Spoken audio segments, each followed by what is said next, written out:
वैशाख मास के कृष्ण पक्ष की एकादशी तिथि को वरुथनी एकादशी के नाम से जाना जाता है। आज के दिन व्रत रखने और विधि विधान से भगवान विष्णु की पूजा करने से भक्तों के सभी कष्ट दूर हो जाते हैं। साथ ही भगवान की कृपा भी उस भक्त पर हमेशा बनी रहती है। मान्यता है कि वरुथनी एकादशी के महत्व के बारे में स्वयं भगवान श्री कृष्ण ने धर्मराज युधिष्ठिर को बताया था। साथ ही कहा जाता है कि इस दिन जो भी भक्त व्रत रखकर भगवान विष्णु के निमित्त पूजा करता है और एकादशी कथा का पाठ या श्रवण करता है तो उसके सभी पाप भी नष्ट हो जाते हैं।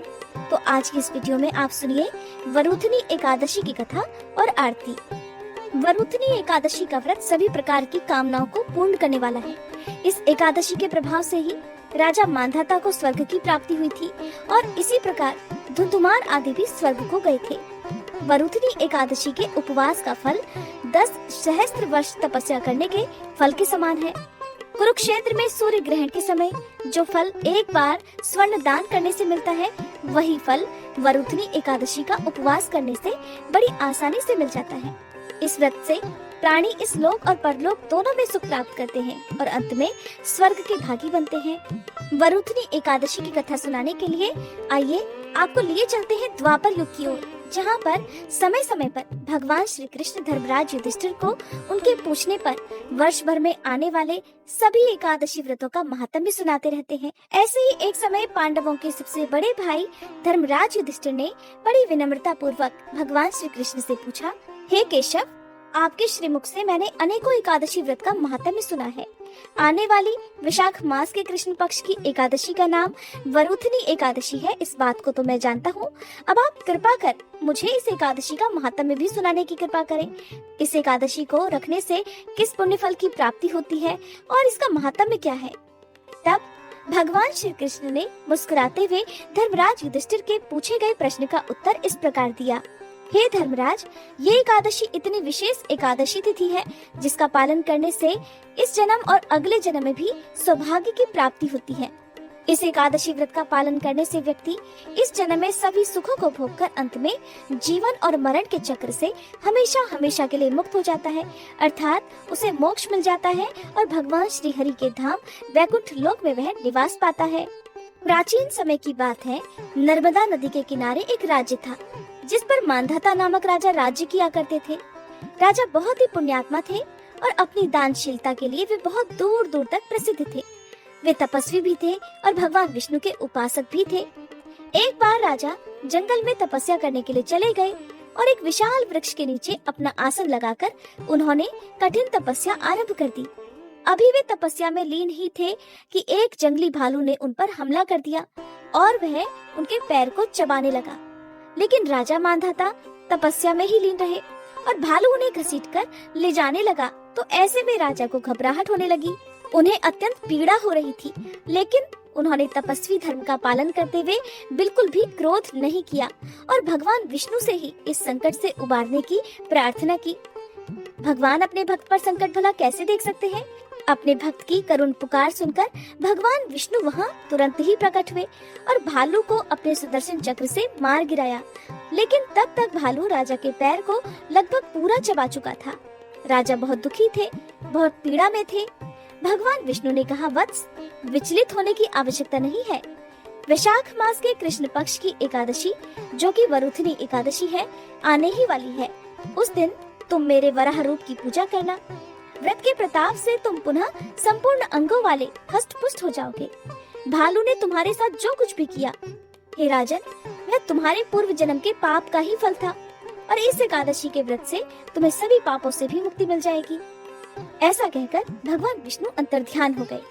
तब भगवान की आज्ञा मानकर राजा मांधाता ने वैसा ही किया और व्रत का पालन करते ही उन्हें जैसे नव जीवन मिल गया हो। वे फिर से हष्टपुष्ट हो गए। उनके सभी अंग पहले की तरह सुंदर हो गए। अब तो राजा के मन में भगवान विष्णु के प्रति श्रद्धा और भक्ति और अधिक बढ़ गई और वे पहले से भी अधिक दान पुण्य के कर्म करने लगे। इस प्रकार से वरुथनी एकादशी व्रत के प्रभाव से वे राजा मांधाता सभी सुख भोग कर अंत में वैकुंठ लोक को चले गए। ये थी वरुथनी एकादशी यानी कि वरुथनी 11 की कथा। अब सुनिए 11 माता की आरती।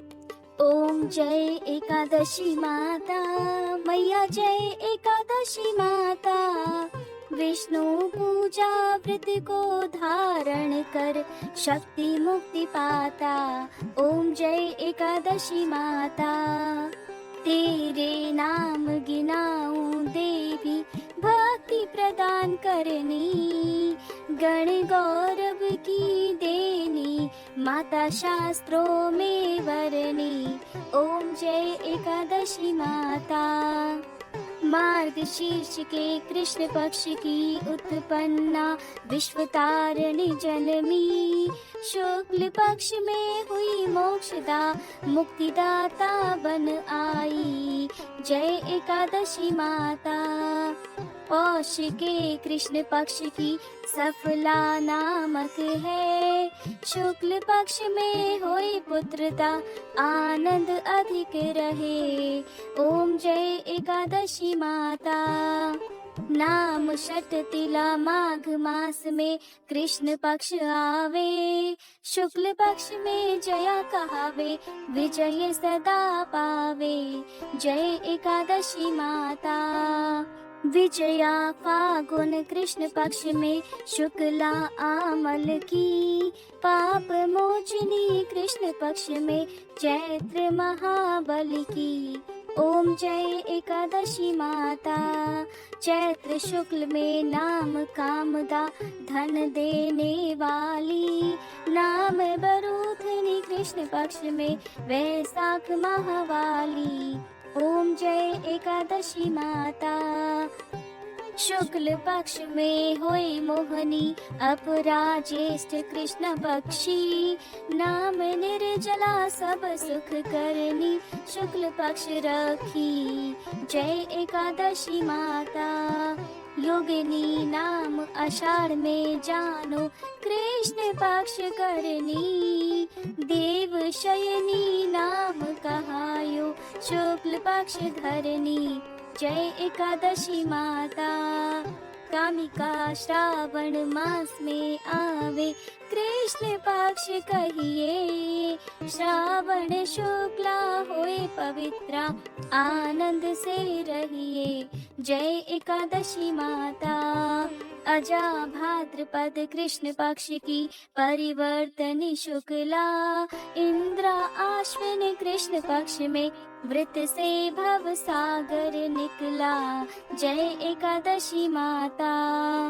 पापांकुश है शुक्ल पक्ष में आप हरण हारी, रमा कार्तिक में आवे सुखदायक भारी। ओम जय एकादशी माता।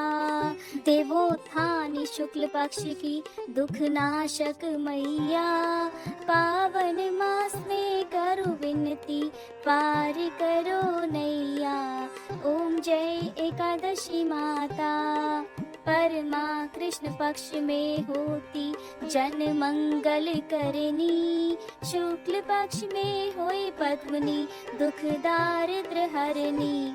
ओम जय एकादशी माता। जो कोई आरती एकादशी की भक्ति सहित गावे, जन गुर्दिता स्वर्ग का वासा निश्चय वह पावे। ओम जय एकादशी माता। मैया जय एकादशी माता। ओम जय एकादशी माता। ग्यारस माता की जय। उम्मीद है ये वीडियो आपको पसंद आई होगी।